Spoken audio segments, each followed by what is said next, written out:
하나님의 말씀 예레미야서 15장입니다. 오늘 하루도 말씀을 따라 살아가시는 복된 날 되시기를 축복합니다.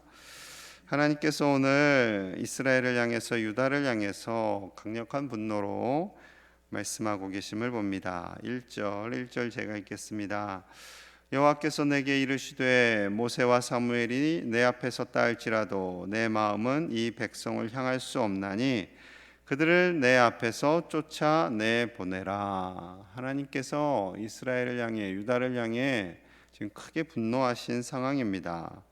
모세와 사무엘이 내 앞에 섰다 할지라도, 즉 이 말씀은 모세와 사무엘 같은 위대한 선지자가 지금 유다를 위해서 중보한다 할지라도 내가 이 백성을 향해 다시 마음을 돌이키지 않겠다라는 말씀이지요.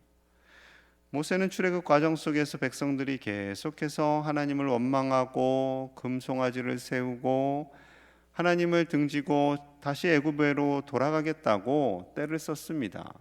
그때마다 모세는 백성들을 위해서 중보했고 하나님은 그들을 멸할 계획을 철회하셨지요. 이제는 그렇지 않겠다는 겁니다. 사무엘 역시 사울 왕의 마음을 돌이키기 위해서 애를 썼고 기도를 쉬는 죄를 범하지 않겠다라고 말할 정도로 백성들을 위해서 간절히 기도했던 믿음의 선지자지요. 그 두 사람이 와서 지금 기도한다고 해도 내가 돌이키지 않겠다, 나의 마음을 이 백성에게 향하지 않겠다, 그들을 다 내보내겠다라고 말씀을 하십니다. 3절에서는 더 강력하게 말씀하세요. 3절 같이 봅니다. 시작.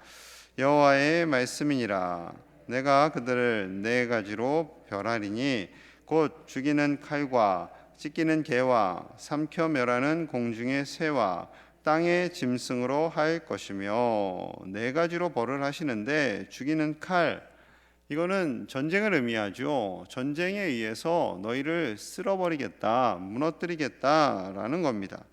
그렇게 해서 죽고 쓰러진 사람들은 이제 짖는 개, 들짐승들이 다가와서 개가 찢고 살을 먹겠다라는 거죠. 그 다음에 이제 독수리, 늘 시체를 먹는 독수리가, 공중의 새가 너희를 쪼아 먹을 것이고, 그 외에 땅의 나머지 짐승들이 너희의 몸을 먹이 삼겠다라는 겁니다. 굉장히 하나님께서 너무 구체적으로 무서울 정도로 지금 유다를 벌하실 계획을 말씀하고 있습니다. 왜 하나님께서 이토록 분노하셨는가? 그것이 중요하겠지요. 첫째 이유가 4절에 있습니다. 4절 제가 읽을게요. 유다 왕 히스기야의 아들 므낫세가 예루살렘에 행한 것으로 말미암아 내가 그들을 세계 여러 민족 가운데 흩으리라. 첫 번째 이유는요, 히스기야의 아들 므낫세가 저지른 죄악 때문입니다.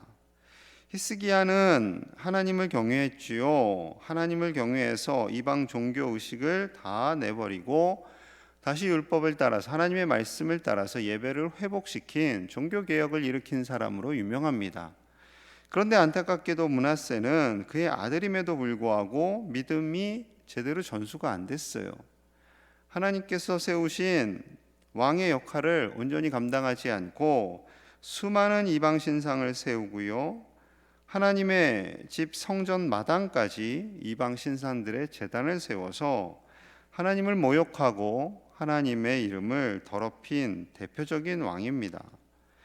지도자가 하나님을 제대로 경외하지 않을 때, 지도자가 엉뚱한 법안을 발의할 때 하나님을 경외하는 것, 그리고 하나님을 제대로 섬길 수 없게 되는 것이지요. 정말로 이 땅에 바른 위정자들이 세워지고 바른 교회 지도자들이 세워질 수 있도록 기도하시는 저와 여러분들 되시기를 간절히 소망합니다. 또 하나의 잘못이 있어요. 6절 보겠습니다. 6절 같이 봅니다. 시작. 여호와께서 이르시되 내가 나를 버렸고 내게서 물러갔으므로 내게로 내 손을 펴서 너를 멸하였노니 이는 내가 뜻을 돌이키기에 지쳤음이로다. 아멘. 자, 하나님께서 이스라엘 백성들을 버린 게 아니에요. 오늘 말씀 잘 보시면 즉 너가 나를 버렸고 이스라엘 백성들이 먼저 하나님을 버린 겁니다. 이스라엘 백성들이 먼저 물러갔어요. 그래서 하나님께서 분노하셨고 그 분노를 내심에 지치셨다라는 말씀입니다. 하나님께서 아브라함 때부터 지금까지 약 1000년이 넘는 1700년 훨씬 더 되죠. 아브라함 때부터니까 거의 2000년이 넘는 시간이죠. 그때부터 너희들을 위해서 기도하고 또 기도하고 하나님께서 기다리고 또 기다렸지만 이제는 지쳐서 도저히 안 되겠다라고 말씀하시는 겁니다. 그럼에도 불구하고 제사장들과 종교 지도자들은 괜찮다, 평안하다, 우리 잘하고 있다, 아무 일도 없다라고 거짓을 외쳤던 거죠. 여러분, 우리는 하나님을 시험해서는 안 될 것입니다. 우리 현실을요 분명히 보아야 합니다. 우리가 하나님의 능력으로 살아가고 하나님의 뜻을 따라 살아가지만 현실에 대해서는요 정확한 사실, 팩트를 보고 인정해야 합니다. 그런데 그것을 인정하지 않는 것은요 하나님을 시험하는 것이 될 수가 있어요. 하나님을 사랑이라고만 생각하면서 하나님을 빈정거릴 수가 있다라는 겁니다. 하나님을 결코 종이호랑이로 만들어서는 안 될 것입니다.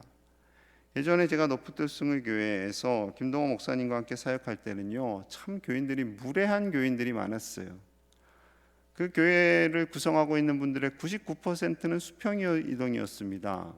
김동호 목사님이 개척을 했다고 하니까 많이들 모였어요. 등록한 사람들보다 등록 안 한 사람들이 2배, 3배 더 많았어요. 저도 처음 갔을 때는 2,000명 정도가 있었는데 1,000명 정도밖에 등록을 하지 않았어요. 계속 그 숫자가 늘어났죠. 그런데 신기한 것은요 이전 교회에서 상처를 받고 온 분들이 참 많았습니다. 그거 보면서 마음이 아팠어요. 아, 목사님들 때문에 참 상처를 많이 받았구나, 교인들 때문에 상처를 많이 받았구나. 그런데요 그 받은 상처를 누구한테 다 풀까요? 김동호 목사님과 거기 교역자들과 그 교인들에게 또 풀어요. 이게 계속 갈등이 일어나요.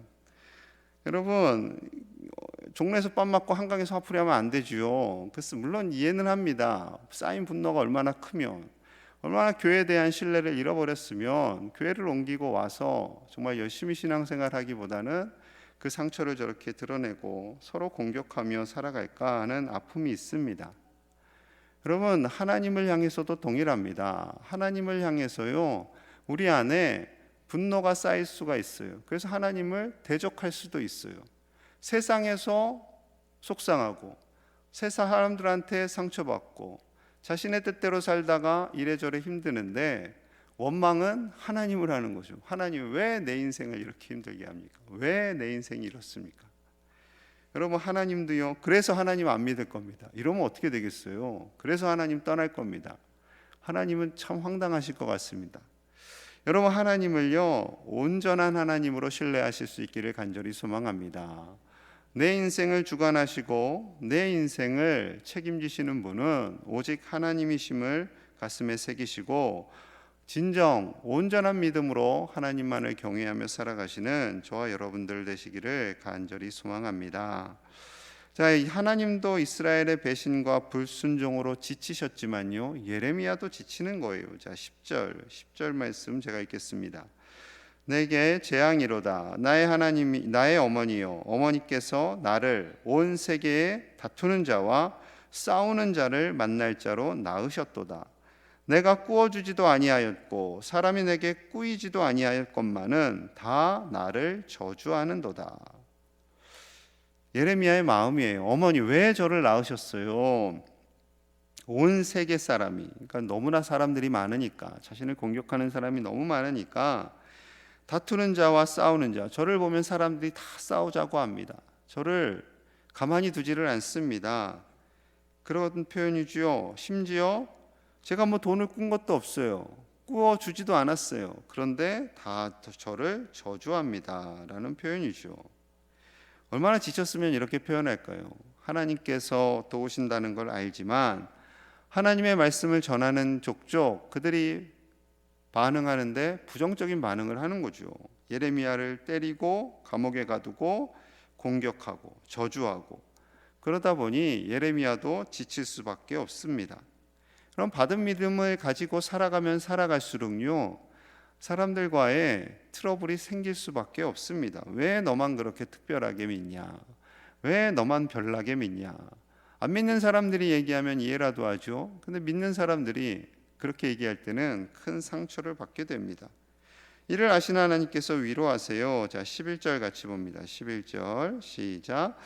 여호와께서 이르시되 내가 진실로 너를 강하게 할 것이요 너에게 복을 받게 할 것이며 내가 진실로 내 원수로 재앙과 환난의 때에 내게 간구하게 하리라. 아멘. 하나님께서 진실로 표현하세요. 진실로 너를 강하게 할 것이요 너에게 복을 받게 할 것이요 심지어 세 번째로는 원수로 인해서 재앙과 환난의 때에 너에게 간구하게 할 거야. 예레미야 좀 도와줘. 이 환난의 때가 지나가도록 하나님께 기도 좀 해줘 라고 하게 될 날이 올 거라는 거죠. 지난번에 12장에서는 예레미야를 하나님께서 강하게 훈련시키셨죠. 야, 내가 너 말하고 경주시킬 거야. 그런데 지금 이렇게 약해 있으면 어떡해? 그렇게 말씀하신 하나님께서 이번에는 위로하시는 거예요. 내가 너를 강하게 할 거야. 너에게 복을 줄 거야. 너를 대적했던 그 사람들이 너에게 와서 기도 좀 해달라고 부탁할 거야 라고 말씀하시는 거죠. 여러분, 우리가 이 땅을 살아가면서요, 때로는 힘들 때도 있고 지칠 때도 있습니다. 너무나 속이 상해서 어머니 왜 나를 낳으셨나요? 라고 말할 때도 있지요. 그 모든 어려움을 하나님은 아시고 우리를 강하게 하시는 줄로 믿습니다. 강하고 담대하시기 바랍니다. 강하고 담대하시기 바랍니다. 하나님께서 우리에게 복을 주시고요, 어떠한 환난과 재앙의 때 가운데서도 우리를 건져주시는 그 하나님을 신뢰하고 하나님으로 말미암아 위로받고 하나님께 모든 아픔과 상한 마음을 다 내어 맡기시기를 축복합니다. 자, 또 하나의 복을 하나님께서 주세요. 예레미야가 뭐 할 수 있는 게 뭐가 있겠어요? 뭐 세상을 바라보겠어요? 어디 가서 뭐 하소연을 하겠어요? 스트레스를 풀겠어요? 그냥 하나님 또 바라보는 거죠. 자, 16절 제가 읽겠습니다. 만군의 하나님 여호와시여, 나는 주의 이름으로 일컬음을 받는 자라. 내가 주의 말씀을 얻어먹었사오니 주의 말씀은 내게 기쁨과 내 마음의 즐거움이오나. 아멘. 나는 하나님의 이름으로 일컬음 받은 사람입니다. 하나님께서 나를 부르셨고 택하셨고 사명을 주셨습니다. 그래서 저는 하나님의 말씀만 먹습니다 라는 고백이에요. 그 하나님의 말씀을 먹을 때 나에게 기쁨과 나의 마음에 즐거움이 임한다 라는 거죠. 여러분, 하나님 예수님께서 자신의 살과 피를 먹으라 하신 것처럼 말씀이 육신이 되신 하나님이신 예수님, 또한 오늘 동일하게 하나님의 말씀은요 먹는 거예요. 하나님은 계속요 말씀을 먹으라 라고 말씀하세요. 예수 그리스도를 먹으라 라는 것은 예수 그리스도의 그 말씀을 먹고 믿음 안에서 어떠한 상황 속에서 위축되지 말고 기뻐하며 즐거워하며 살라라는 주님의 말씀인 거죠. 이 새벽에 말씀을 먹는 것 너무나도 중요한 것입니다. 그 말씀을 먹고 그 말씀이 살아서 나를 움직이는 원동력이 되는 거죠. 말씀을 먹기 때문에 때로는 불끈불끈 속이 상하고 화가 나고 답답해도 그 말씀으로 다시 이기는 것입니다. 하나님의 말씀을 따라 살아갈 때 하나님의 말씀만을 전적으로 의지하고 지친 마음을 일으켜 세울 때 하나님께서 또 하나의 복을 주세요. 자, 20절, 21절 같이 봅니다. 시작.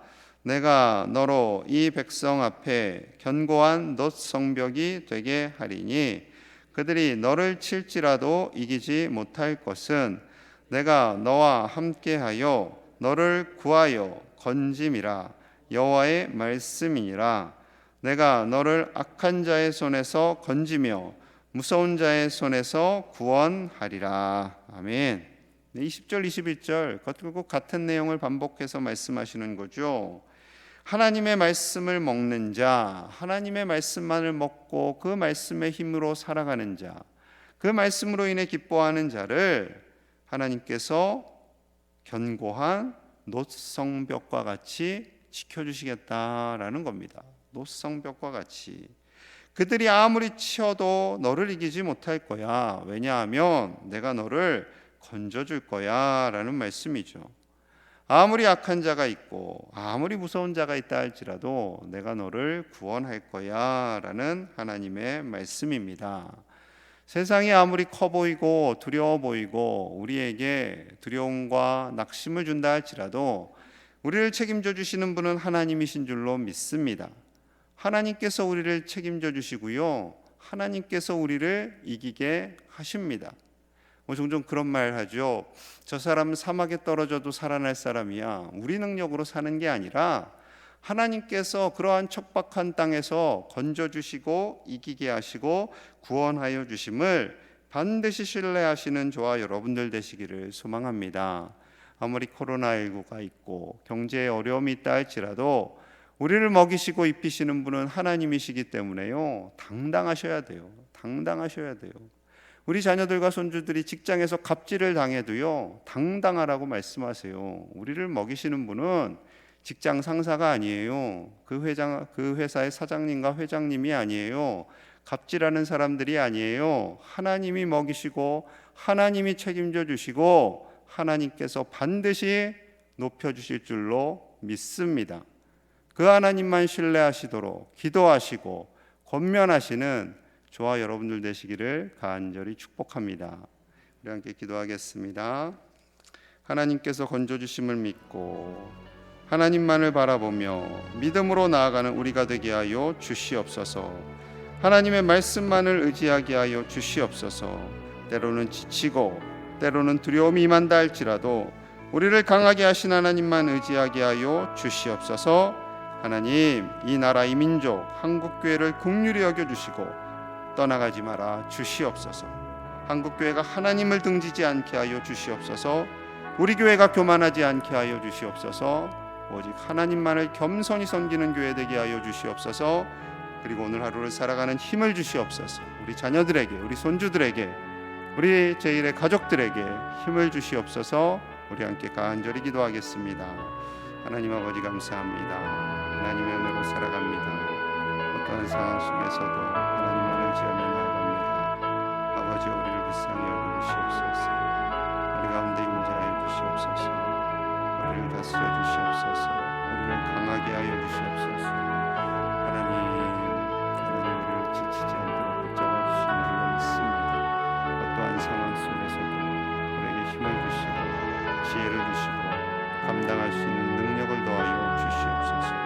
위축되지 않게 하시고 감당하게 하시고 오직 하나님의 말씀으로 나아가게 하여 주시옵소서. 우리를 붙잡아 주시고 우리 자녀들과 손자들을 붙잡아 주시고 아버지, 우리 교우들을 붙잡아 주셔서 강하고 담대하게 하여 주시옵소서. 오직 말씀으로 이겨나가게 하여 주시옵소서. 하나님을 떠나지 않게 하여 주시옵소서. 하나님만을 전적으로 신뢰하며 나아가기 원합니다. 한국교회를 불쌍히 여겨주시옵소서. 교만해진 한국교회를 불쌍히 여겨주시옵소서. 본질을 찾지 못하고 방황하는 한국교회를 불쌍히 여겨주시고 모든 목회자들과 아버지와 교우들을 불쌍히 여겨주시옵소서. 하나님만 의지하기 원합니다. 하나님께만 나아가기 원합니다. 아버지와 바른 믿음을 가지고 나아가기 원합니다. 오직 말씀으로 나아가기 원합니다. 말씀을 먹는 자들이 되게 하여 주시옵소서. 말씀을 먹는 자들이 되게 하여 주시옵소서. 겸손히 말씀을 먹는 자들 되게 하여 주시옵소서. 하나님만이 우리를 지키는 성벽이 되시는 줄로 믿습니다. 어떠한 자들의 손에서도 우리를 구원하여 주시고 하나님 지켜주시고 보호하여 주시옵소서. 성령의 능력으로 함께하여 주시옵소서. 하나님 우리만을 보호하여 주시고 우리의 능력이 되어 주시옵소서. 주님, 하나님 감사합니다. 하나님만이 우리의 구원이 되시는 줄로 믿습니다. 우리가 하나님을 떠나지 않게 하시고 오직 진리의 말씀을 먹고 그 말씀을 따라 살아가는 하나님의 자녀들 백성들이 다 되게 하여 주시옵소서. 하나님의 말씀으로 말미암아 기뻐하며 참된 평강을 누리게 하여 주시고 우리에게 새 힘을 주시는 하나님, 우리를 건져주시고 도우시는 그 하나님으로 인해 지치지 않고 담대하게 이 세상을 살아가게 하여 주시옵소서. 우리 교우들 어디에 있든지 하나님 동행하여 주시고 이 새벽을 지키는 사랑하는 종들의 가정과 그 자녀손들 위에 복의 복을 더하시며 이 험한 세상에서 어떠한 상황 속에서도 믿음으로 승리하는 복된 주의 백성들 다 되게 하여 주시옵소서. 한국교회를 불쌍히 여겨주시고 본질을 향해 나아가게 하시고 헛된 것을 추구하는 모든 이들이 다시 말씀의 진리 앞에 설 수 있도록 주여 저들을 붙잡아 주시옵소서. 예수님 이름 받들어 간절히 기도하옵나이다. 아멘.